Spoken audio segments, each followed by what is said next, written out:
Hi, my name is Allyson Lauer, and today I'm going to be talking about Germany. And so I chose Germany for my presentation because I've actually been to Germany and I got to experience what the schools are like in Germany. So I stayed with the host family for 2 weeks, and so I got to go to school with her and sit in classes and stuff like that. So, a little background in history first. So, the public education began in 1763 when Frederick the Great, which is pictured in this picture, mandated the regular public education. But now, so the World War that happened, World War One and Two had a big impact on their education systems, and so the World War were against the Allies and the Central Powers, and the Central Powers, which included Germany, had that big impact, like I said. And so some of the ways that it was impacted, so the war reshaped the structure and how the subjects were taught, and they kind of wanted to change how the teachers were teaching, so like different teaching methods. And they started to decrease the youth years that were required for like secondary school and stuff like that, and they started to decrease the time in school. And during this time, it seemed like that the intellect was not as highly valued in the students because they received little homework and acted like they didn't care as much. And so they started to teach more history too, instead of things like religion and stuff like that. But so today in Germany there are 16 states, and they have a federation, and both of those are in charge of the education system. So now the school structure. So I'm going to start off with the pre-primary, which is called the Vorschule. So now for all of the school structures, whether it be the pre-primary, elementary, or secondary, there is no homeschooling in Germany. I read on a couple websites that it's illegal, but it isn't. They do not have homeschooling. And so the pre-primary, it's voluntary, so you can decide if you want to send your children to school. And so the pre-primary focuses on children that are from the ages 3 to 6 years old. And when they are in this pre-primary, they focus on working on social skills, motor movement skills, and personal development by using experiences from the past and their present, like so being with other children in the classroom and learning how to play and stuff like that. And so then they start to dip their toes into the basic subject areas like math and stuff like that. But now the pre-primary school is not free, so you have to pay, whether it be a public or private place. And so the people that run these organizations, they're run by organizations or just other individuals that are volunteering to do it. But so there are 4 types. So there's kindergarten, which is the most common and the most traditional form of early childhood education. And so it's from average 2 to 6 years old, and all of these develop language skills, but that's like what they mainly focus on. And then there's the Schulkindergarten. So this even goes to children that pass 6 years old. So it's kind of just for the ones who aren't really ready to move on to elementary or primary education. So they're kind of less developed, or they're not just fully ready. And then there's Vorklassen, which is mainly focuses on students that are 5 years old, and it's kind of a school, or the pre-primary school that gets them ready to transition into that elementary school. And then there's a Sonderkindergarten, which is for children that have physical, mental, or emotional disabilities. Okay, so now the primary and elementary schools. Now this is called the Grundschule, and so this requires that students learn the basic knowledge skills that are going to help prepare them for the future and for their future learning. And so the average age is from 6 to 10. And children are normally sent to the Grundschules that their district is in. And so the districts that they live in have to accept those children. But if those students were to try to go to elementary school or primary school that's out of their district, that school does not have to accept them. And so now these schools, they aim to focus on their individual talents while building that basic knowledge and skills that they're going to need for their future, and especially when they get into the lower and upper secondary schools. And so now in the primary and elementary, they focus on subjects that are like German, math, foreign language, and especially literacy, religion, history, and computer skills. And so they have no examinations for this. The teachers kind of just do self-evaluations of each student, and those evaluations help the teacher and with the parents help figure out if that student is ready to move on to the secondary schools, or if not, then they're just held back for a little bit. Okay, so now the school structure, which is the high schools. So now the high schools are more set up like our colleges here in America, where they have the classes that they are in aren't set every day or at the same time. So they could have, like, let's say math like 3 days a week and 2 days a week. It kind of just depends on the schedule. And they also have a thing called grosse pauses, which is kind of just a really long break. Could be like a lunch break that they have, or just any time during their schedule. And so for the high schools, they have upper and lower. And so the lower is for the ages 10 to 15, so your first few years of secondary school. And then the upper secondary school is kind of just your last few years. And so now there are different types. I only listed 4 of them, but there are a few more out there, but I just did the most common ones. And so there's a Hauptschule, which is from grades 5 to 9 or 10, kind of just depends on the Hauptschule. And then this is for less academic students, and the subjects that they teach are, they mainly focus on German, English or French, math, economics, computer science, but the Hauptschules especially focus on vocational training, because the Hauptschule prepares them for vocational school. And so the next one is called Realschule, and this is for grades 5 to 10. It's the most common form, and this is kind of for mid-level students, and it helps prepare them for mid-level jobs like trade and industry jobs. And so the subjects that they teach are, they have general classes, so it's kind of like the Hauptschule, like German, English, and French, computer classes, and stuff like that. And so the next one is Gesamtschule.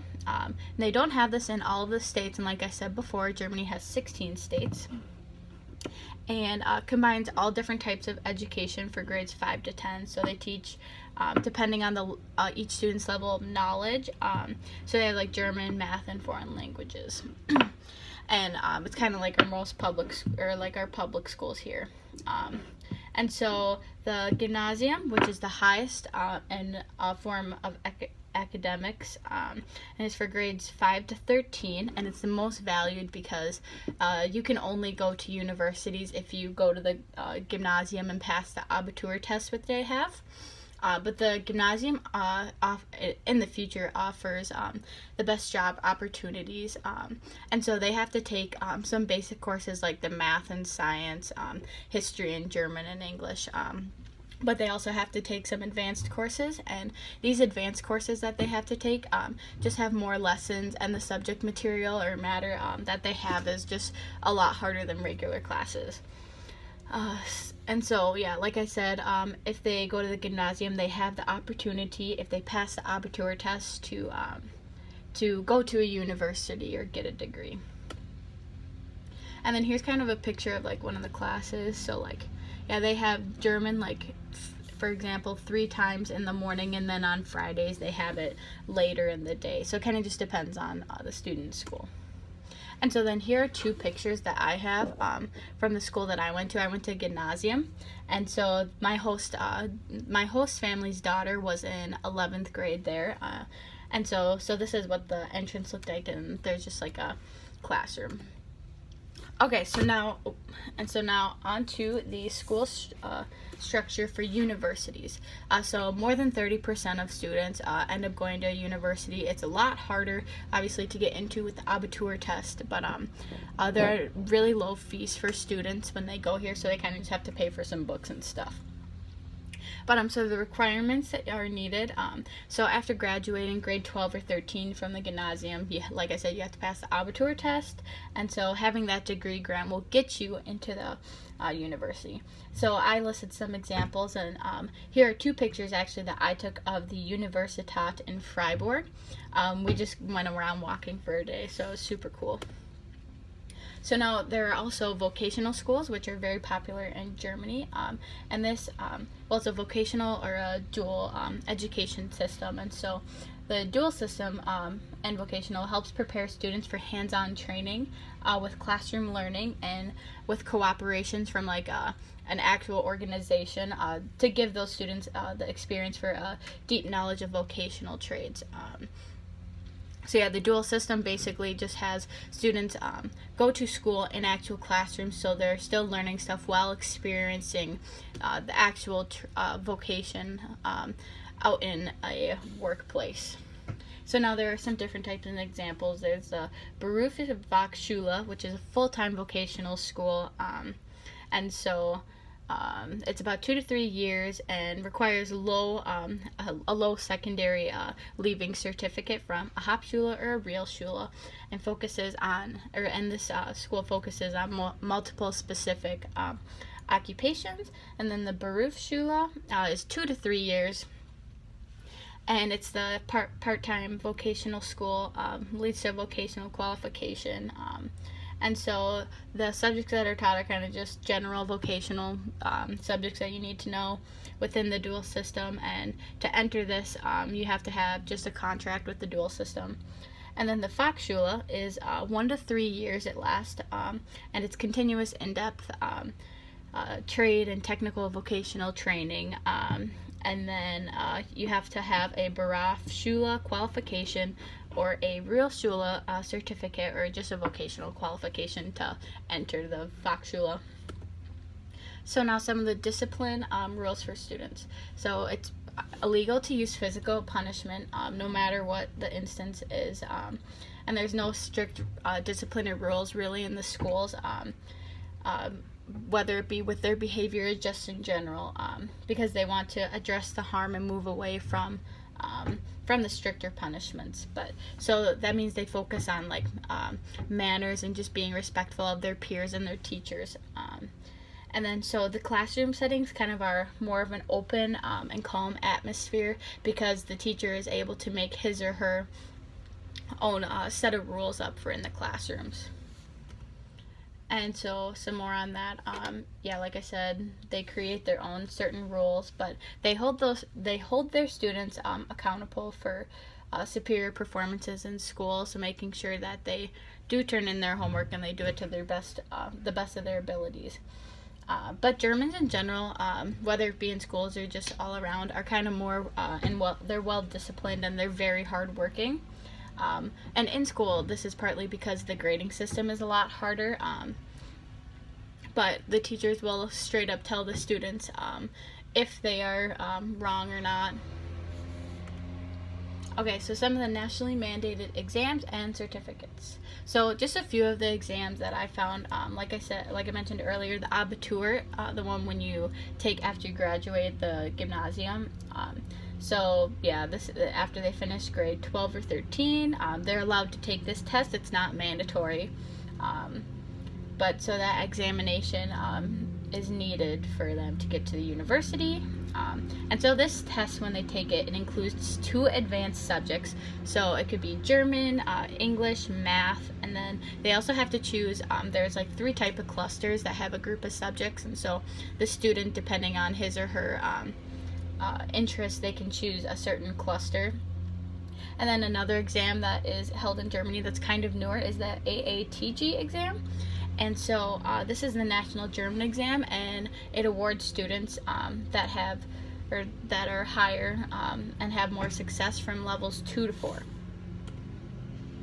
So now some of the certificates.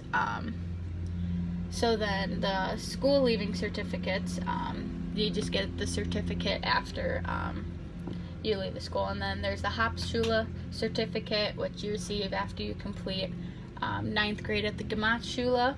And then the Fachhochschulreife is for vocational and secondary education admission into higher education. And then the Mittelreife, you can receive this after grade 10, and it's a final degree in the Realschule, and you need this to get into vocational education.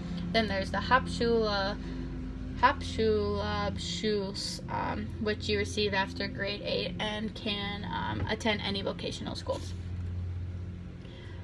And so now with the nationally mandated exams, so these exams are just standardized tests that kind of help the teachers see the progress of the student and gives feedback to them to show what they know. But not all students have to take these exams or get these certain certificates. Kind of just depends on what school they're in and want to go to. And so they're not really penalized for poor performances. The teachers and the students aren't.